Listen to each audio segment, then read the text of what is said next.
Polling సమయం సమీపిస్తున్న కొద్దీ తిరుపతి జిల్లా సత్యవేడు నియోజకవర్గంలో పొలిటికల్ హీట్ పెరుగుతోంది. వైసీపీకి ఎదురుగాలి వీస్తోందనే ప్రచారం కూడా జరుగుతోంది. ఫ్యాన్ పార్టీ అభ్యర్థి నూకతోటి రాజేష్ స్థానికేతరుడనే అంశం విస్తృతంగా ప్రజల్లోకి వెళ్ళింది. దీంతో వైసీపీకి ముచ్చెమటలు పడుతున్నాయి. ఈ పరిణామాలన్నీ టీడీపీ అభ్యర్థి కోనేటి ఆదిమూలంకు అనుకూలంగా మారుతున్నాయనే చర్చ సాగుతోంది. సత్యవేడు అసెంబ్లీ స్థానంలో మారుతున్న రాజకీయ సమీకరణలపై ఇన్సైడ్ స్టోరీ. తిరుపతి జిల్లా సత్యవేడు శాసనసభ స్థానంలో రాజకీయాలు రసవత్రంగా మారుతున్నాయి. గత ఎన్నికల్లో గెలిచిన వైసీపీకి ఈసారి ఎదురుగాలి వీస్తోందని చెబుతున్నారు. ఫ్యాన్ పార్టీ నుంచి నూకతోటి రాజేష్, టీడీపీ తరపున కోనేటి ఆదిమూలం పోటీ చేస్తున్నారు. ఇద్దరు హోరాహోరీ ప్రచారం చేస్తున్నారు. 2019 వైసీపీ ఎమ్మెల్యేగా గెలిచిన ఆదిమూలం పార్టీ అధినాయకత్వంతో విభేదించి ఎన్నికల ముందు టీడీపీలో చేరారు. ఫ్యాన్ పార్టీ అభ్యర్థి రాజేష్ స్థానికేతరుడనే విమర్శలు ఉన్నాయి. పైగా ఇక్కడున్న సమస్యలపై అవగాహన లేదంటున్నారు. పట్టుమని నలుగురు నాయకుల పేర్లు కూడా సరిగ్గా చెప్పలేని స్థితిలో ఉన్నారు.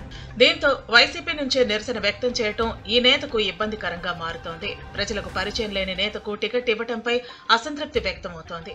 పార్టీ నాయకత్వం బుజ్జగించినా అలకవేడకపోవడంతో వైసీపీ అభ్యర్థి పరిస్థితి అగమ్య గోచరంగా మారింది.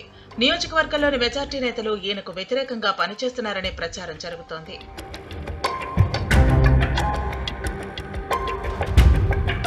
ఇదే సమయంలో టీడీపీ అభ్యర్థి ఆదిమూలంకు ప్రజల్లో ఆదరణ పెరుగుతోంది. ఈ నేత వైసీపీని వీడినప్పుడు మంత్రి పెద్దిరెడ్డి సామాజిక వర్గ నేతలు దూషించడం అధికార పార్టీ అభ్యర్థి పట్ల వ్యతిరేకతను పెంచింది. సైకిల్ పార్టీ నేత ఆదిమూలంకు సానుభూతి పెరిగేలా చేసింది. తెలుగుదేశం అధినేత చంద్రబాబు ఇటీవల సత్యవేడు నియోజకవర్గంలో నిర్వహించిన ఎన్నికల ప్రచారంతో కేడర్లో జోష్ పెరిగింది. సత్యవేడు నియోజకవర్గంలో మంత్రి పెద్దిరెడ్డి, ఆయన అనుచరులు మాఫియాగా మారారని ఆరోపించిన అంశం విస్తృతంగా ప్రజల్లోకి వెళ్లింది. ఇసుక, మట్టి, గ్రావెల్ దోచుకున్న అంశాలను ప్రస్తావించారు. ఆదిమూలంకు వైసీపీలో ఎదురైన పరాభవాలు, అవమానాలను గుర్తు చేశారు.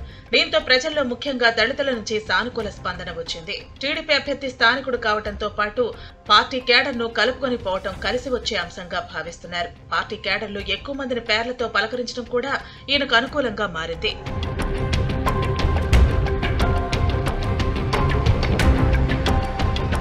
ఇక సత్యవేడు నియోజకవర్గంలో కాంగ్రెస్ పార్టీ నుంచి రామచంద్రపురంకు చెందిన బాలగురువం బాబు ఎన్నికల బరిలో ఉన్నారు. హస్తం పార్టీ అభ్యర్థి పోటీతో వైసీపీ ఓటు బ్యాంకుకు గండిపడే అవకాశం ఉందని భావిస్తున్నారు. ఇది టీడీపీకి అనుకూలంగా మారుతుందనే విశ్లేషణలు ఉన్నాయి. బీఎస్పీ నుంచి నారాయణవనం మండలం బ్రాహ్మణ తంగేల్కు చెందిన సుప్రియ పోటీ చేస్తున్నారు. గత ఎన్నికల్లో టీడీపీ నుంచి పోటీ చేసి ఓడిపోయిన జేడీ రాజశేఖర్, విశాఖపట్నంకు చెందిన పరిశ్రమవేత్త యాతాటి రమేష్ బాబు సహా పలువురు ఇండిపెండెంట్లు బరిలో ఉన్నారు. ఎంతమంది అభ్యర్థులు బరిలో ఉన్నా ప్రధాన పోటీ మాత్రం టీడీపీ, వైసీపీ మధ్య ఉంది. ఈ పరిస్థితుల్లో సత్యవేడులో ఎవరు గెలుస్తారో చూడాలి మరి.